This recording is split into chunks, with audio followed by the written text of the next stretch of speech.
How is it going, everyone? It's K Lumid here, and today we're going to be talking about a video game on the Xbox Series X. This is actually an Xbox One game, but I played it on the Xbox Series X, so if you do have an Xbox One, you can play this game as well. However, I'm going to say right now that I do not recommend it, so let's go ahead and hop right into this game. It's called The Park, and it's supposed to be a psychological horror game.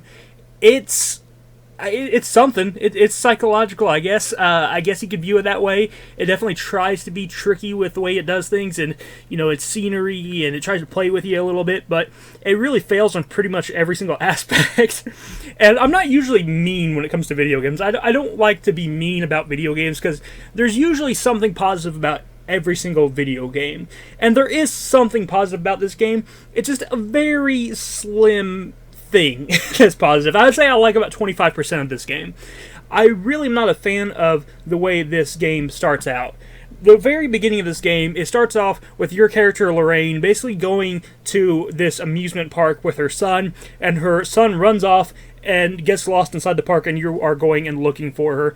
And along the way, you are going through all of her past memories. You're riding these rides, and as you ride all of them, she kind of just monologues and talks about her past and her relationship with her and her kid and her dad and her husband. And it's, you know, it's basically a walking simulator. It's more of a narrative experience than it is an actual video game, if I'm being honest. It's not much of a video game. There's not much gameplay here. And I was kind of tricked, if I'm being honest. When I saw the cover of this game, I thought it was going to be like a mascot horror game. I was thinking it was going to be something along the lines of like Five Nights at Freddy's or Bendy and the Ink Machine or something like that. But you see this big, like, chipmunk on the cover and everything, and he's the park mascot, and you think that he's going to be, like, this thing that's chasing you or whatever, and you really don't see him that often. You just see him a few times, so I feel like I was kind of tricked by the cover of this game. It wasn't nearly as exciting as I thought it was going to be. You know, there's this little killer chipmunk running around the park, who's just a dude dressed up in a mascot uniform, and there's this also like supernatural character that's going around called the Boogeyman, and just neither of them are really that great. I will say the Boogeyman's design is actually pretty cool. I do like the design of the Boogeyman, but they just don't do enough with these characters. You know, there's one cool scene with the Boogeyman when you're on a roller coaster and he like appears behind you and starts whispering in the character's ear and talking about the kid that ran away, and that's kind of interesting. But they really kind of just they build up too much for there to be any real payoff. There wasn't a good payoff for all the build up, you know? You think there's going to be some impressive twist or turn, and it really is pretty easy to tell what's going to happen. There's no good payoff, and the game is pretty bland overall. When it comes to a psychological horror game, or any sort of narrative video game, when it comes to a narrative video game, the story has to be really good. And the story's just not that good here. It's not that interesting, and the characters also have to be likable, and the characters just aren't really that likable here. There's nothing to like.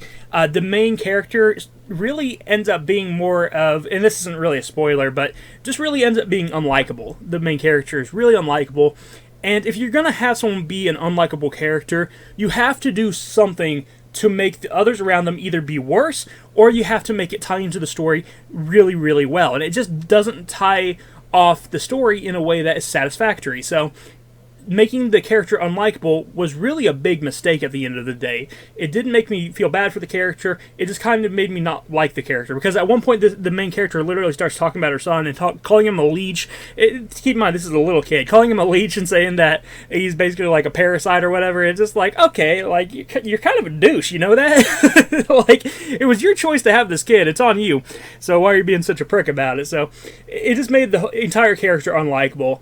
And yeah, it wasn't great, if I'm being honest. The graphics of this game are really bad.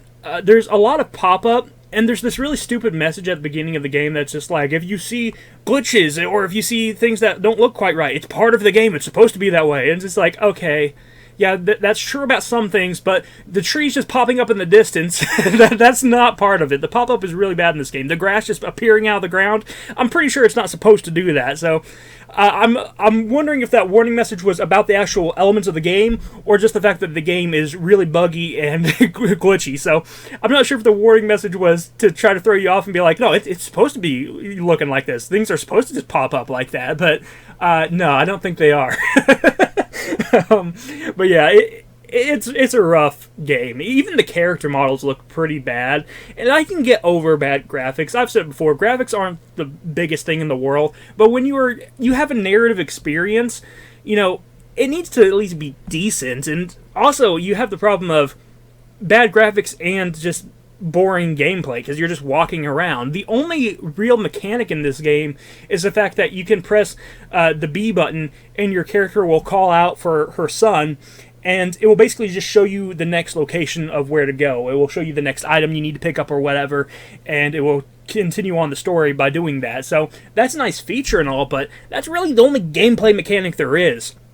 Now, the entire first hour and a half of this game, which is about the 3/4 of this game, is just you wandering around the park itself, and it's honestly just really boring. It's really boring, and you're learning about the story and these characters that you really don't care about, and then it finally gets to the good part. The final quarter of this game is what's good. Not because the story is good, the story still sucks, but the actual environment gets interesting. You go inside this house of horrors, and it basically becomes like the video game PT. If you remember PT, which was like a trailer for Silent Hill back in the day, and you would walk through this house and it would keep repeating over and over again. Every time you walk through the house, it would become more and more deteriorated. It started doing that with one of the areas, and it was basically she walked into this house of horrors, and it looks like her house, and as she was walking through it and she would walk down the stairs, she would open up the door and it would lead right back into her house again, but it would be a more deteriorated version of the house with different like writing on some of the notes that you can pick up, and it would just be more decrepit and creepy. You know, eventually the walls start bleeding and stuff like that, and that was cool. I liked that idea.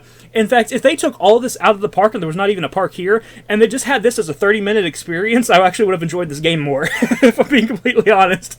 The whole park stuff, I get that it was necessary for the story they were wanting to tell, but the story just wasn't good in the first place.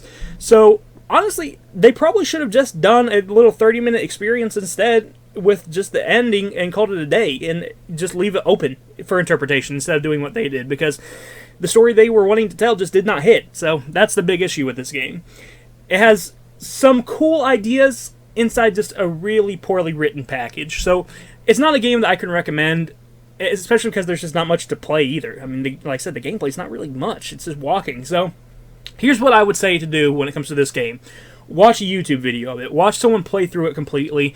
I don't think that this is a game you really need to play. I really don't. I think that this is a game that you can easily watch because it's all narrative anyway. The most important part of this game is supposed to be the story. So if you really want to know what's happening, or you really want to see the story of this game and see what the park is and the lore behind the park, just watch someone play it, because I think you're going to get basically the same amount of fun if you just play through it, or if you just watch it, if you just play through it, you know?